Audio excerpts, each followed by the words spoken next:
أهلا بيكم في حلقة جديدة من سلسلة الحدود من غير قسوة. وزي ما اتفقنا هنتكلم النهاردة عن ازاي نحط حدود مع الناس اللي بنحبها من غير ما نخسرهم أو نخسر نفسنا. أوقات بنتخيل إن احنا نحط حدود مع الناس الغريبة أصعب من إن احنا نحط حدود مع الناس اللي بنحبها، بس في الواقع العكس. حدودنا مع الناس اللي بنحبها أصعب حدود، لكن مع الغريب مش بيبقى فارق معانا قوي. لكن مع الناس اللي بنحبها دايما حاسين إن الحب ده بيفرض علينا إن احنا نستحمله، فده اللي بيخلي الموضوع أصعب. مش بس كده، مع اللي بنحبهم بنخاف كمان نوجعهم، بنخاف نبقى قاسيين، بنخاف الحب يقل لو قلنا كفاية، فبنسكت وبنستحمل ونعدي حاجات كانت محتاجة إن هي تتقال. في خلط شائع اتعلمنا إن الحب تضحية، بس بنضحي بإيه عشان إيه ما نعرفش، بنضحي لحد فين وحدودنا إيه محدش قالنا.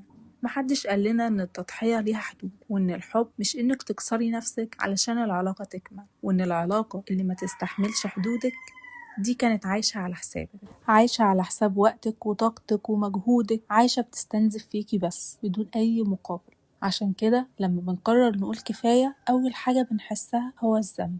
لما بتحطي حدود مع اللي بتحبيهم الذنب بيبقى أعلى، لأنك مش بس بتقولي لأ، انت بتغيري شكل العلاقة، وده بيخوف ليهم وليكي.